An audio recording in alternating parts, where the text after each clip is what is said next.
Hi friends, నమస్తే. నేను మీ Rama. Welcome back non stop cooking Telugu. ఈరోజు మన ఛానల్లో పొటాటో చిప్స్ని చాలా ఈజీగా, సింపుల్గా, టేస్టీగా ఎలా చేసుకోవాలో ఈ వీడియోలో చూసేద్దాం. చాలా మందికి ఈ పొటాటో చిప్స్ చేసేటప్పుడు చుట్టూ ఫ్రై అయి మధ్యలో మాత్రం మెత్తగా ఉంటాయి.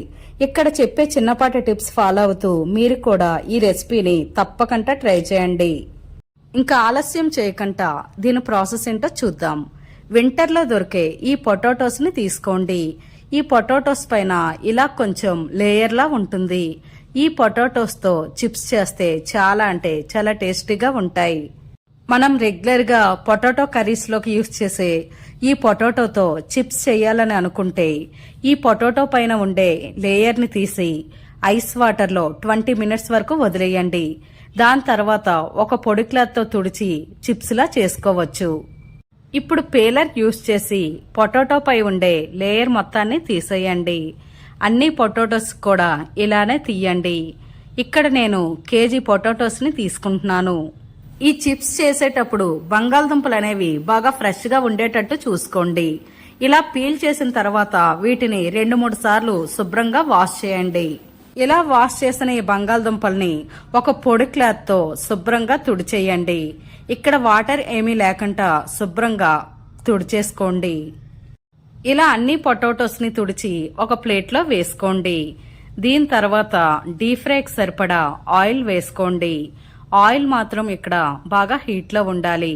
అలాగే ఇక్కడ పొటాటోస్ గ్రేటర్ చేయడానికి ఇలా గ్రేటర్ని తీసుకోండి.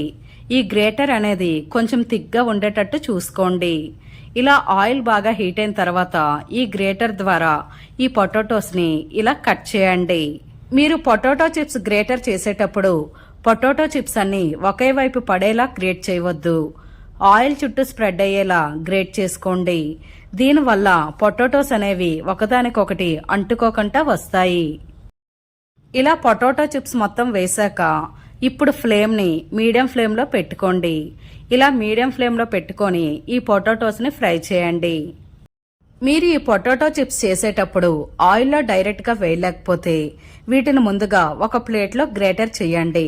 అలా చేసి వీటిని ఆయిల్లో డ్రాప్ చేయండి. ఇక్కడ మీరు చిప్స్ చేసేటప్పుడు ఫ్లేమ్ని మీడియం ఫ్లేమ్లో పెట్టుకుని మాత్రమే చెయ్యాలి. ఒకవేళ హై ఫ్లేమ్లో పెట్టుకునేటట్టయితే చిప్స్ అనేవి చుట్టూ క్రిస్పీగా వస్తుంది కానీ మధ్యలో మాత్రం మెత్తగా ఉండిపోతుంది. కాబట్టి ఇలా మీడియం ఫ్లేమ్లో పెట్టుకొని ఈ చిప్స్ని బాగా ఫ్రై చేయండి. ఇలా ఆయిల్ నుంచి నురగ తగ్గడం స్టార్ట్ అయ్యాక ఇప్పుడు ఫ్లేమ్ని లో ఫ్లేమ్లో పెట్టేయండి. ఇలా లో ఫ్లేమ్లో పెట్టి ఈ చిప్స్ని గోల్డెన్ కలర్ వచ్చే వరకు బాగా ఫ్రై చేయండి. ఇలా గోల్డెన్ కలర్ వచ్చాక వీటిని చిల్లుల గరిటె సహాయంతో పక్కకి తీసేసుకోండి. చిప్స్లో ఏమైనా ఎక్స్ట్రా ఆయిల్ ఉంటే ఈ చిల్లుల గరిటె వల్ల అది ఈజీగా వచ్చేస్తుంది. ఇప్పుడు మళ్ళీ ఫ్లేమ్ని హై ఫ్లేమ్లో పెట్టండి. ఇలా హై ఫ్లేమ్లో పెట్టి ఆయిల్ని మళ్ళీ బాగా హీట్ అవ్వనివ్వండి. ఇలా ఆయిల్ బాగా హీట్ అయిన తర్వాత మళ్ళీ ఇప్పుడు పొటాటోని తీసుకొని గ్రేటర్ ద్వారా పొటాటోస్ని కట్ చేసుకోండి. ఇలా పొటాటో చిప్స్ అన్ని ఆయిల్కి సరిపడా వేసుకోండి. ఇలా వేసుకొని ఇప్పుడు ఫ్లేమ్ని మీడియం ఫ్లేమ్లో పెట్టుకోండి. ఆయిల్ నుంచి నురగ మొత్తం పోయాక ఫ్లేమ్ని లో ఫ్లేమ్లో పెట్టుకొని ఈ పొటాటో చిప్స్ అనేవి గోల్డెన్ కలర్ వచ్చే వరకు బాగా ఫ్రై చేసి పక్కకి తీసుకోండి. ఇదే ప్రాసెస్తో మిగిలిన పొటాటోస్తో కూడా చిప్స్ని ఇలానే ప్రిపేర్ చేసుకోండి. ఇలా ప్రిపేర్ చేసిన ఈ పొటాటో చిప్స్ని ఒక బౌల్లో వేసుకోండి. ఫ్రెండ్స్, ఇక్కడ వీడియోలో చూస్తే తెలుస్తుంది కదా పొటాటో చిప్స్ అనేవి ఎంత బాగా ఫ్రై అయ్యాయో. ఇప్పుడు ఈ పొటాటో చిప్స్ పైన 1 టేబుల్ స్పూన్ కారం వేసుకోండి. అలాగే సాల్ట్ మీ టేస్ట్కి తగినంత వేసుకోండి. ఇక్కడ నేను 1 టేబుల్ స్పూన్ సాల్ట్ వేస్తున్నాను. అలాగే చాట్ మసాలా 1 టేబుల్ స్పూన్ వేసుకోండి. ఇప్పుడు ఈ చిప్స్లోని కారం, సాల్ట్, చాట్ మసాలా మొత్తం అంతా బాగా కలిసేటట్టు బాగా మిక్స్ చేయండి. చూశారు కదా ఫ్రెండ్స్, పొటాటో చిప్స్ చేసుకోవడం ఎంత ఈజీనో. చిన్నపిల్లల నుంచి పెద్దవాళ్ళ వరకు అందరికీ ఎంతో ఇష్టమైన ఈ పొటాటో చిప్స్ని ఇంట్లోనే చాలా ఈజీగా ప్రిపేర్ చేయవచ్చు. వింటర్లో దొరికే ఈ పొటాటోస్తో ఈ చిప్స్ని చేయడం అస్సలు మిస్ అవ్వద్దు. ఈ వీడియోను చూసి మీరు కూడా తప్పకుండా ప్రిపేర్ చేయండి.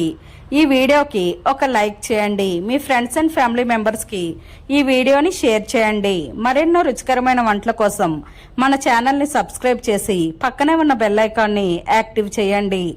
Thanks for watching.